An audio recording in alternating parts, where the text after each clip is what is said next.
Join అవుతారని talk నడుస్తుంది. ఏ పార్టీలో నేను వెళ్ళలేను, ఏ పార్టీలో వెళ్ళను కూడా. సార్ ముందుగా బోనాల పండుగ శుభాకాంక్షలు. ఏర్పాట్లు ఏ విధంగా ఉన్నాయి, ఏమని కోరుకున్నారు? చాలా మంచి వ్యవస్థలు ఉన్నదమ్మా. మున్సిపల్ కార్పొరేషన్ నుంచి కానీ ప్రత్యేకంగా మా పోలీస్ అధికారులు కానీ చాలా అంటే చాలా మంచి వ్యవస్థలు చేస్తున్నారు. ఇప్పుడు సిస్టమేటిక్గా అందరు కూడా వచ్చి సింహవాహిని అమ్మవారి దర్శనం చేసుకుంటున్నారు. అదేవిధంగా ప్రతి ఒక్క మా తెలుగు వాళ్ళకి భారతదేశంలో కాకుండా యావత్ ప్రపంచంలో ఉంటున్న మా తెలుగు వాళ్ళకి అందరికీ బోనాల శుభాకాంక్షలు. అందరూ కాంగ్రెస్ లో జాయిన్ అవుతున్నారంటూ కూడా టాక్ వినిపిస్తుంది. వాళ్ళకి ఏం చెప్తారు? నిజంగా జాయిన్ అవుతున్నారా ఏంటి? ఇప్పుడు రాజా సింగ్ ఒక హిందూ నేత. కాంగ్రెస్ కానీ బీఆర్ఎస్ కానీ ఏ పార్టీలో కూడా అంటే ధర్మద్రోహిలు ఉండే అట్లాంటి పార్టీలో నేను ఇప్పుడు కూడా జాయిన్ కాను. ఏ పార్టీలో కూడా. ఇప్పుడు బీఆర్ఎస్ కూడా ఎంఐఎంకి అప్పుడు నెత్తిపైన కూర్చొని పెట్టి తిరిగిన వాళ్ళు ఇప్పుడు కాంగ్రెస్ కూర్చొని తిరుగుతున్నారు. అట్లాంటి పార్టీలో ఎప్పుడు కూడా నేను చేరను. గోషమహల్ ఉప ఎన్నిక రావడం ఖాయం అంటున్నారు. మీరు సిద్ధంగా ఉన్నారా?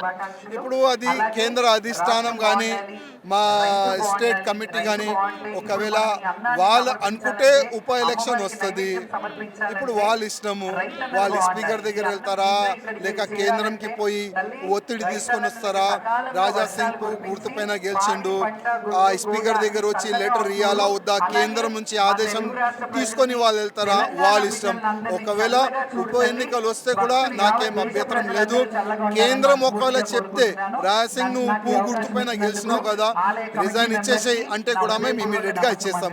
రిజైన్ ఇచ్చిన తర్వాత మేము ఒక గతంలో కూడా చెప్పినా ఇప్పుడు కూడా చెప్తున్నా, నేను ఒక హిందూవాది నేత. మోదీ గారు, అమిత్ షా గారు, యోగి గారు ఎంత మంచి పని చేస్తున్నారు. భారతదేశం ముందుకెళ్ళాలి, హిందూ ధర్మం సేఫ్ ఉండాలి, వాళ్ళు ఎంత మంచి పని చేస్తున్నారు కదా. వాళ్ళు చేస్తున్న కార్యక్రమాలకి నేను ఒక ప్రచారకుడుగా నేను పనిచేస్తాను.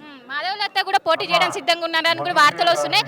మీరు సిద్ధంగా ఉన్నారే ఆమెతో తలపడ్డానికి? ఇప్పుడు మాదేవి లత కానీ మా నియోజకవర్గంలో చాలా వరకు సీనియర్లు ఉన్నారు, చాలా వరకు కార్పొరేటర్లు ఉన్నారు. పార్టీ ఎవరికి టికెట్ ఇస్తుంది తెలియదు. ఒకవేళ ఉప ఎలక్షన్ వచ్చిన తర్వాతనే దీనిపైన ఆలోచన చేయవచ్చు. పార్టీ ఎవరికి టికెట్ ఇస్తుంది నాకైతే తెలియదు. మీ అభిమానులకు ఏం చెప్తారు?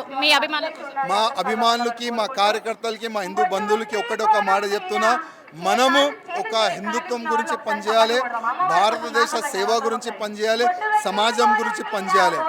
ఎవరు కూడా చిన్న రాజకీయం చేస్తారు, దానిపైన దృష్టి పెట్టకుండా ఇది నా దేశం, ఇది నా ధర్మం, హిందూ రాష్ట్రం గురించి అందరు కూడా ముందుకొచ్చి హిందూ రాష్ట్రం గురించి మనం పనిచేద్దామని ప్రతి ఒక్క యువకులకి నా ఒక నివేదిక. బీజేపీలో ఉన్నప్పుడు కాంగ్రెస్ గురించి ఒక విధంగా చెప్పారు, పార్టీ నుంచి సస్పెండ్ అయ్యాక ఒక విధంగా చెప్తున్నారు అని అంటున్నారు. అమ్మా అంటే మీరు బీజేపీలో ఉన్నప్పుడు కాంగ్రెస్ గురించి ఒక స్టాండ్ తీసుకున్నారు, బయటకు వచ్చాక ఇంకో స్టాండ్ తీసుకున్నారని అంటున్నారు. ఈ సౌండ్ లో చాలా తక్కువ వస్తుంది, సౌండ్ వస్తుంది. మొత్తం మీద చూసుకోవచ్చు, పెద్ద ఎత్తున ఇంకోవైపు ఏ పార్టీలో చేయడానికి నేను సిద్ధంగా లేను, కేవలం హిందూగానే నేను జీవిస్తాను, ఇటు గోషమహల్ ఉప ఎన్నిక జరిగితే నేను పోటీ చేయడానికి సిద్ధంగా ఉన్న, అధిష్టానం ఏది నిర్ణయిస్తే అదే జరుగుతుందని కూడా ఒకవైపు రాజా సింగ్ చెప్తున్నారు.